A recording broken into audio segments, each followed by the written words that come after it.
Hey friends, welcome to another episode of the Power of Nine podcast. I'm your host, Eggert.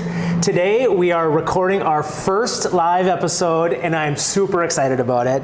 We are in the fitness studio of Cindy Vavra. She's a farm girl turned paralegal that has taken the work ethic and business acumen into the startup world with her company, Zesa Fitness.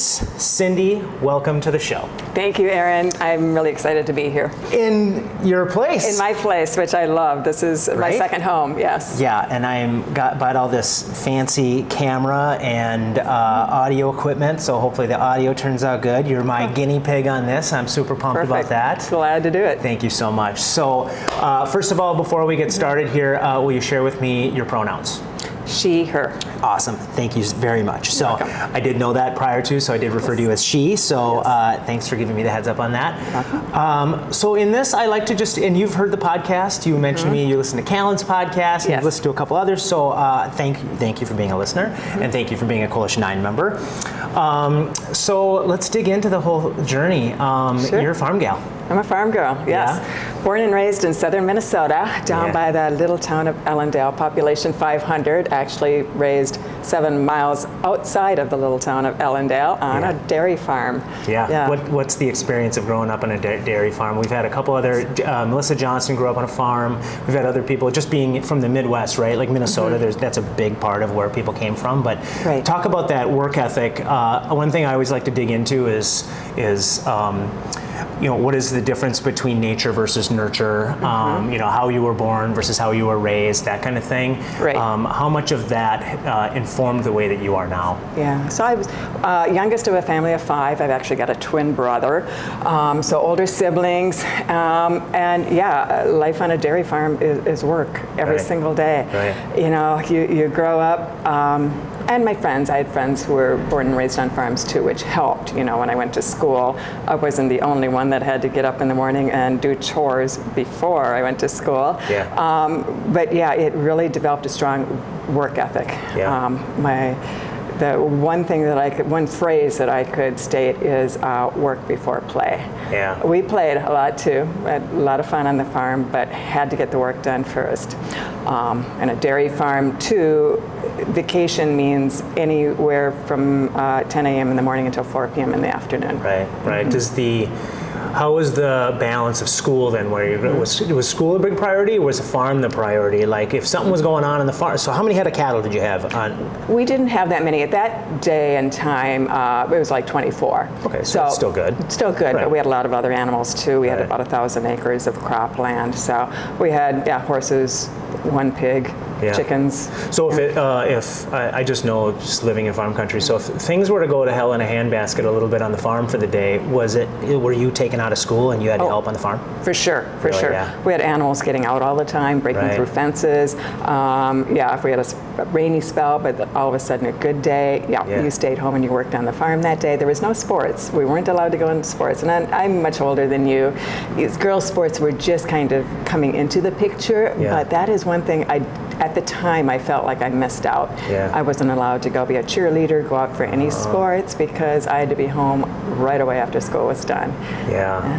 Was there an expectation for you then as you got older and you were going into post high school that you were to maybe go to school and then come back on the farm, or what was the whole plan there? Yes, the ideal situation for my dad would have been to have all of us stay on the farm and work and take it over. If we chose not to do that, we were kind of on our own. Really? Did that change the dynamic then in the relationship when you decided? So you decided to then go to Rochester for vocational school. Yes. Did that change the dynamic in the relationship that you had when you made that decision to go and take that next leap? I didn't really think about it at the time, but then looking back, my brother who did stay on the farm, it definitely had some advantages, but it was a lot of hard work too. So if I would have made the same decision, I could have had all of those advantages too. Right. My dad was always working so hard. So growing up on a farm, you probably don't develop that close relationship when it's a very busy farm, because he had to supply for all of us, you know. He had to make a living and feed a family of 7 of us. Right. So he was working all the time, and that's the way he grew up too. So the dynamic of a dad-daughter relationship was probably a little bit different than it is for a lot of people these days. Yeah. So you have 5 siblings, a twin brother. How many of the 5 siblings were stayed part of the farm? Just one. Just one? Just one. And who's that? My oldest brother. Your oldest brother? Yeah, and that's just part of the deal sometimes, that's kind of expected of the oldest sibling, to just kind of take the load on that a little bit, and then it kind of trickles off. Where are you in you and your twin brother? Where are you in the way that it lines up for all your siblings? So we were the youngest. Yeah, we were the last ones. Yeah. Okay. All right. Cool. So then you decided to go to Rochester. Yes. And where'd you go to school for? Legal secretary. And I didn't really, at that time too, there wasn't a lot of counseling or direction on what you wanted to do. One of my friends was going to go be a legal secretary. I thought, that sounds kind of cool. Yeah, I think I'll do that too. How long of a program is that? 9 months. 9 months. So it was, you blinked and that thing was done. Right. It was very concentrated. And I got a job, actually during school, I did get a job at a law office, and then I worked part-time at John Marshall Alternate School too as a secretary. So I was working while going to school, but getting that experience at the law office too while I was going to school. What kind of law did they practice? It was pretty much general. General? Yeah. And so you got engaged relatively early on in your life, so and then you moved back home. I did. Or so it was, home being back to Ellendale. Back to Ellendale, back to the area. Actually to New Richland. So I got engaged, moved back, and got a job nearby in a nearby town at a law office. Then. And what kind of law did they practice? Again, kind of general small town office that, did everything. I love the fact that we're live here and 2 things have happened already. There's someone cutting something, probably metal. Sounds like a jackhammer. It sounds like it's something like that, right? Door. And then the siren goes by. We're just proving that we're live. So I love that. That's awesome. Okay, and so how long did you then, tell me about that. So you went back home, you worked at the law office. How long did you spend there? So I was married for 13 years, married kind of young. And again, it was kind of like, well, my friends are getting married. Yeah, sounds like a good thing to do. I didn't realize at 21, you're still such a child. So I continued to work at the law office, but then just realized that, we were very different as we grew through those 13 years. So that split up. I did have an amazing daughter out of the deal. Awesome. So, so that was wonderful having her. Sweet. And then when you were after you parted ways with him, I know that you got into another relationship. Did that happen relatively soon afterwards, or did you stay a single gal for a little bit? Not too long. No, that happened relatively very soon. Actually, like way too soon. So you've gotten really vulnerable about that. I'm not going to dig into all that stuff, but that was a really challenging relationship for you, and I want to talk about that a little bit only because it helped guide you to who you are today and build the strength. So share with us how much as much as you're comfortable with that relationship, the dynamics of it, how toxic it probably was, and then how then you came out of that a better person. So, I have struggled with how much of that I want to share, because I knew it. At some point, I knew that my story could help others. So I have struggled, is this the right time to share a lot about that, with the recent events with Gabby Petito. Yes. That hit me hard. I saw a picture of her. I saw me and that young girl. And I thought, what if she would have heard the story from someone else? What if she would have turned to someone? What if she would have confided in someone who could have prevented that from happening? And I thought, what if my story can help even one person? So the start of that relationship was swept me off my feet. Totally different from what I'd experienced before. A small town farm girl. Went to Rochester, which I thought was the big city at the time. But in this relationship, we started early on doing some traveling and things. Very charming. I didn't see the red flags that when I look back now. And it, I think in most situations like mine, it happens gradually. You don't realize it until you get swept into it, and basically you get brainwashed. Right. It's like jumping into the river, and then all of a sudden the undercurrent grabs you and it just sucks you in. Exactly. Right. Exactly. And you're so involved in this, and you get so intertwined with so many things in the relationship, and it was even more of a struggle because we built a business together. And I loved that part of the business, and we actually worked well in the business together, but it was the outside of the business that was the tough part. Yeah. So how long did you stay with him for? 19 years. 19 years. Yeah, long time, and number one, I didn't want to be the woman who was divorced twice. Right. Number two, because of kind of the brainwashing aspect of it, I didn't realize really what I was in. I would look at other situations and of other married couples, or not necessarily husband and wife, it could be other situations too, but I would look at them and go, why don't they see what's happening? And you don't, until you really step outside of the situation, you don't see it. Yeah. We were just talking about this prior to recording, of just how you want to be able to share your story. Right. I don't want you to have to get into the details of that today. We'll broadcast it on all of the people that listen to this, hopefully hundreds, but we'll see. But what I do want to say is that you've been through some shit. Yes. But you also want to be a resource for others. I do.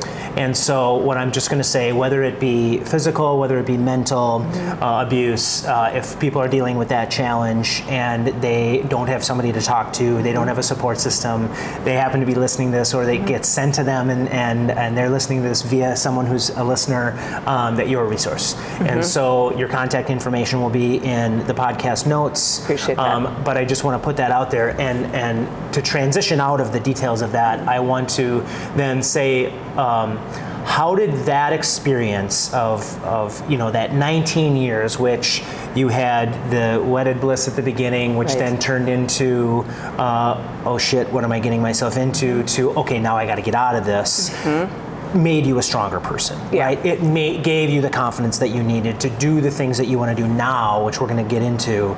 So, that experience has shaped who you are today. Exactly. Talk about the good things that came out of that. Talk about who you are today and the positive part that all that toxicity made. Right. Well, and I realized, because towards the end I thought, there's no way I can get out of this, and then I started to realize that, it's like the light bulb came on. It's like I stepped outside of the situation, saw what was going on. But I think the most important thing was my faith in God. I've always been a Christian, but it was like God was working within me to help me make those steps. And what that taught me was, I can do anything. I can do anything. I'm going to, I continue to have roller coaster rides with a startup business, as we always do. But going through that, every time I hit a tough point in my life now, I look back and go, no, I came out of that, and I came out stronger and better. That's the definition of faith, whether it be faith in God or whatever people believe in, or yourself, right? Like exactly. That is the definition of faith. Right. Yeah. Right. And it's just having that faith that you can do it. Yeah. Awesome. So you got the confidence. You made the decision to leave, and you wanted to come to the big city. Yes. I love it. So what'd you do then? Well, I made the decision to leave. So I was still commuting back, prior to moving up here, I was still working down there, trying to make a decision on what I wanted to do with my life, where I wanted to go. And it was through a conversation with my daughter that said, Mom, you've always loved fitness, and you're at a point now, you can go wherever you want and do whatever you want. So it was gradual. I found a place, and I moved up here, and I commuted for a while, so long drive back and forth. But I loved being in the city. I love living in the city. Do you live in the city now, or do you live right outside the city? Right outside the city, so in a suburb, which is wonderful. Initially I loved not having a lawn to mow. Right, totally. not being, out in the country, places that I could walk to easily and do things. But after a few years of living in that downtown scene, which I still love the downtown scene, but it was kind of nice to get back to a little bit of nature. That I realized that, you know, my upbringing with all of that nature instilled such a huge love of me in nature and animals. And, Yeah, so you went through your paradigm shifting event, which was getting out of that relationship, which then made you decide that you wanted to get into fitness. Right. And so let's talk about the inception of Zesa Fitness. Yes. And so tell me that story, because I've heard the story a couple times. I want the listeners to hear it because it's a good story. And I love this stuff. So initially, you know, getting into fitness, I thought, okay, I'm going to get my personal training certification. So I did an online course for a month and took a test. And I thought, I don't feel qualified to work with human beings yet. So I got to figure out something else. But in the meantime, and I was still doing the commute back and forth, but I was in my condo gym working out, and a gentleman came in who was working with a client, and he had some unusual objects that he was working with, and he saw me looking at him, and he was very friendly, very charming, and said, hey, you know, you want to check these out? You want to play with these? I'm like, yeah. So I played with them a bit, and then he came back another time working with the same client. I happened to be in the gym at the same time, and I was playing with him again. I go, I think I want to train with you. So I started personal training with him as he was my trainer. In the meantime, too, I also wanted to further my education in fitness. So I went through Lifetime Academy, which was a 9-month course for personal training, corrective exercise, and performance enhancement specialist. I went to Core Power, did their power teacher training course as well, and training with this gentleman. And then his name is Shanti Rainey. So, you know, in our discussions as I'm working with the equipment that I just loved, he's like, I'm trying to turn this into a company. I'm like, okay, well, that sounds cool. And I always envisioned myself, you know, being in fitness, but I didn't, you know, nothing against personal trainers, but, you know, I'm in my mid-50s at that time, or upper 50s. I didn't want to just be a personal trainer. I wanted to do something more. I had some money to invest, so I invested some money. I was the first investor in Zesa. Sweet. After that, we did have some other investors come on board, but with the funds that we had then, we started doing some patents, branding, things like that, tons of R&D with the equipment. Then when did the switch flip for you that you wanted to be the CEO? Well, you know, it didn't really switch for me. I kind of morphed into the position. The original people who did some wonderful things for the company they weren't investors, and they kind of, you know, moved away from the company. And then Shanti became very busy with his own personal training and things like that. So it was kind of like, okay, somebody's still got to run this company. Yeah, for sure. And in fact, somebody jokingly before that said, hey, maybe you should be CEO. And I thought, there's no way I can be CEO. But I kind of morphed into that position, and I loved the fact that I kind of started, you know, from a lower level. So I learned a lot about the equipment, a lot about the company. I'm learning a lot about business. Learning how to pitch. Learning how to pitch. Right. You just last week you did your pitch to St. Thomas to the was it Generator Group? G-Beta Generator. So it was a pitch in front of approximately 150 people. Huge screen behind me. It was a surreal experience. It was very cool. Something I never saw myself doing. But I actually have another pitch coming up tomorrow night. It's a pitch competition, kind of a Shark Tank, 99 seconds. Is that aligned with Twin Cities Startup Week? No, actually it's not. It's with Founders Live. But it is Twin Cities Startup Week right now. Yes, it is. Which is crazy, right? So there's probably a lot going on in your world with the whole thing. Crazy. Yeah, that's cool. So let's talk about that. What is Zesa Fitness right now? I know we're in the studio aspect of things, which I'm not going to grab the camera and go snooping around because of the fact that most of our listeners listen. However, what I will say is there's some great pictures online, so people can look at the studio aspect of things. But let's talk about the product and the service side of things. So we've created a new line of instability training devices, holding 2 U.S. patents that cover the devices, and they're for athletic training, physical rehab, and injury prevention. Yeah. And we started selling products a couple of years ago.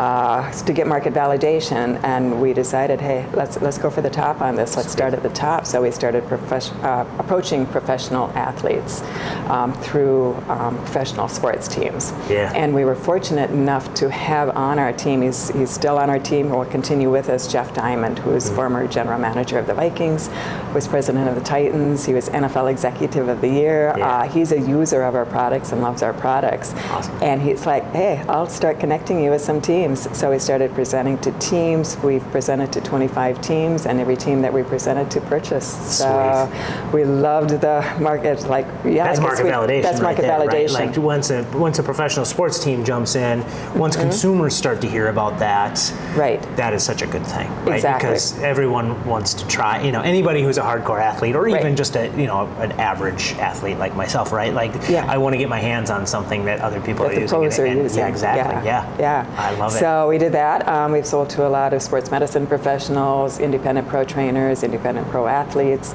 Outside of their teams, they use the products with their teams. They wanted them for their home use.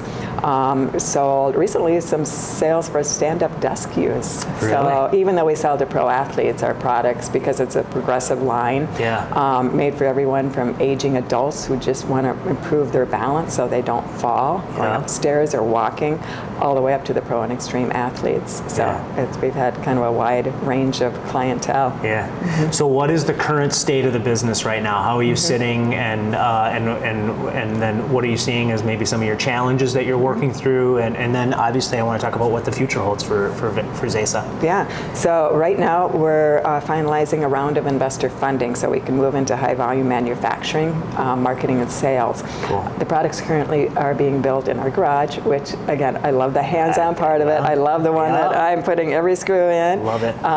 But we found a manufacturer that can take that off the plate for us, not only that can do it in high volume, but can bring the cost down, and it's actually going to be a superior product to the one we have now. Even though the product we have now is great, they're going to, our engineer has helped us to make the design a little bit better even than what we have now. Sweet. So once we have our final funds in, we'll be launching into high volume, selling on the website. And getting it out to the world. Yeah. What does the business look like 1 year from now? So 1 year from now, I want our products in big box gyms, places like Lifetime. I want our products in living rooms. So many people are working out from home, and our products are small enough in size, and the price point is low enough that it's very affordable to people. So I want people to use them in their living rooms. I want rehab specialists to have them in their facilities. We plan to go to vendor trade shows and sell through that route. What is the product available now to just any listener that wants to put their hands on it? Right now we do have a very limited ability. We decided to stop making the current product just because of high cost and really labor intensive, and to really focus on launching our high volume product. So that's what we're really focusing on, but they should be available if everything goes well, within 4 to 5 months. Okay. Hopefully, just after it's early 20. So we're recording this September, so we're talking like early Q1 2022. Right. That's when we anticipate our big launch will be. And because to date we really haven't advertised our product, starting to approach the pro teams, other pro teams. Some colleges reached out to us because they'd heard about it or they'd seen the products, and then through social media channels we have some athletes who have posted using them. So it's great free marketing, great free advertising, but we will start a marketing campaign at that time too. I love it. Good. I tell you, I love this place. I love what you're doing with this. When we did an event here for Coalition 9, our Initiating Change event, and so many people wanted to get their mitts on that thing and start messing around with it. So that there's some, it's got an interesting design to it. You have some information on your website, so people can take a look at it and things like that, and then they can put it on their wish list for next year. That's perfect. I love it. All right, we're going to transition to 9 questions. Okay. You ready? I'm ready. Let me find this thing. Yes. All right. Can you confirm to me that you have no idea what I'm about to ask you? 100%. I have no idea. Are you nervous? A little bit, a little bit. All right. I like that. Outside of fitness, what's your favorite hobby? Travel. Travel? Where's the last place you traveled? East Coast. East Coast? Mm-hmm. Cool. Where's the next place you're going to travel? Italy. Really? Well, that's my wish. The plan? That's my plan. Yeah, the businesses might have something to say about that in the short term. Reality, next place is Eau Claire, Wisconsin. Or not Eau Claire, La Crosse. Yeah. La Crosse? That's reality. My wife's from Winona, so... Okay, we're going through there. Yeah. If I were to ask your best friend what you're known for, what would that person say? That I'm kind. That you're kind. Mm-hmm. Yeah, that doesn't shock me at all. Thank you. Since I met you, we were introduced by another member, James Olson. Yes. And I could just tell that you had a gentle, soft soul, even over the phone. So that doesn't shock me at all. What is the last gift that you gave someone? I gave my granddaughter a sticker set with puff paint. And that was on Sunday because she spent the weekend with me. That counts. I love it. Yeah. There we go. Are you going to do any fall? We talked about you wanted to come out to the farm for that, but you're traveling that weekend. Right. Do you do any fall stuff like going out and like pumpkin picking or anything like that? Well, we went to Art and Apples on again with my granddaughter. We went to Art and Apples in Excelsior on Sunday. Sweet. So I love fall. I love that isn't it apple great? thing. Yeah. I woke up this morning and it was 46 degrees and I felt so happy. Yeah, I know. Like took the dog out and it was just like I was cold. Fresh air. Flannel shirts and jeans are my jam. Yes. All right. What was your favorite TV show growing up?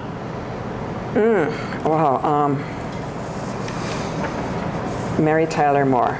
Yeah? Yeah. I was just looking at a thing on Twitter and they were showing show a picture of the most impactful scene from a show, and it was the last scene when they're all hugging on Mary Tyler Moore, and they also showed the goodbye on MASH, right? Like all those, and that's an epic scene, right? And that was such a great show, and it was based here. Yeah, and growing up, we had 3 channels. Right, exactly. So that was my Saturday night. Yeah. Oh, Mary Tyler Moore is out. Yeah. Done with chores, I can watch Mary Tyler Moore. Yeah, we grew up, we had 3 channels, right? Like it was, and one of them was PBS, and yes. Yeah, right. And once you got old enough, you never wanted to watch that. Exactly. Yeah, I hear you.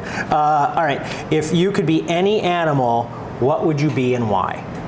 I would be an eagle so I could soar high. Yeah? Mm-hmm. Fly? And think about all the things you see. And soar and just go higher and higher. Yeah, I have to flap your wings very much. Yeah, I love it. All right, what is the average time you go to bed and when you wake up? So average time I go to bed is probably between 10 and 11. Average time I wake up, because I teach early morning group fitness times, is probably around 5:30. Mm-hmm. Yeah, that's so you get a good 7. I do. 7 hours of sleep. Yeah. I think that's good. And that's going back to my being raised on a farm. That was the blessing, because you had to get up early. You had to get up, milk the cows, do whatever you needed to do. So it's that has helped me a lot. Yeah. All right. If you could be any color in the big 152 color set for Crayola crayons, right? What color would you be, or even make one up? Make one up. I think I would be teal. I love teal. I mean, it's one of our branding colors, and that's not why, but I love teal because it's not too dark, it's not too, pastel. It's like a vibrant color, so I think I'd be teal. All right, I like it. When I say the word mentor, who do you think of? Mentor. Right now I've got quite a few people in my mind, because especially at this part of the business, I need mentorship. And from my daughter, who's she's a mental health therapist, but I turn to her at times for mentorship. My significant other, John, he's an amazing engineer, but very intelligent. So not one person. I turn to Coalition 9 group. We just had our Power of 9 meeting this morning. Yeah. And that's a group of 8 people that I can turn to for mentorship. So I don't have one just.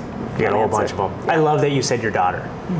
That to me is really, a lot of people are going to have, I look at my wife as being a mentor of mine, and it is a myriad of people, but I love that you said your daughter. That just shows that there's such an impact in your relationship that you have with her. Yeah, well, we have a very strong relationship because she was with me through many of the tough times, and she was part of my instigation for getting out, not her telling me to, but just knowing that I wanted a strong relationship with her. So, and I needed knew I needed to move forward in order to salvage that and keep that. Yeah, mentors take on all sorts of different shapes and sizes. And God. Good call. God is probably my number one mentor. Yeah. Good call. Last question. So that went fast so far. Last question. What do you do to keep yourself grounded? Nature. Yes, so busy day. I love being outside, and again, I think that goes back to my roots, but just going out on my deck. We have our house drops off in the back. There's a beautiful woods area, and just being out in nature, just sitting there, taking in the trees and the fresh air and the birds. I love that. Yeah. All right, you made it. Congratulations. Yeah, you lived. Thank you. I did. So I want to make sure that people know where they can find you. I'm going to put this stuff in the show notes, so just share with our listeners where they can find you. Okay, so, physically I'm at the studio a lot, but email Cindy, Cindy, at ZesaFitness.com. Yep. Or reach out to me through our website as well. The information submission form comes directly to me. Yep. So reach out to me. You, what kind of, you're on LinkedIn? Yes, I'm on LinkedIn. I'm on social media, probably a little more active on the Zesa Fitness social media than I am on my personal page. Okay. I do have a personal page, that's more family, granddaughter, daughter, things like friends, things like that. Cool. Yeah. And then I want to reiterate that if people are dealing with any type of challenges that they're having in a relationship of any kind, whether it be mental or physical, that you do want to be a resource for those people. And so I will put your contact information out there, and then I will put your professional links out there from a social media standpoint. Appreciate that. Deal. Yes. Cindy, I'm so thrilled that you were on the show today. I love this beautiful space. Thank you for being my guinea pig on being the first in-person guest. You're fantastic. This is amazing. Awesome. Thank you for this opportunity. I love it. Good. So, listeners, on behalf of Cindy Vavra, this has been the Power of Nine podcast. I am your host, Aaron Eggert, and I want to thank you for the privilege of your time. Cheers.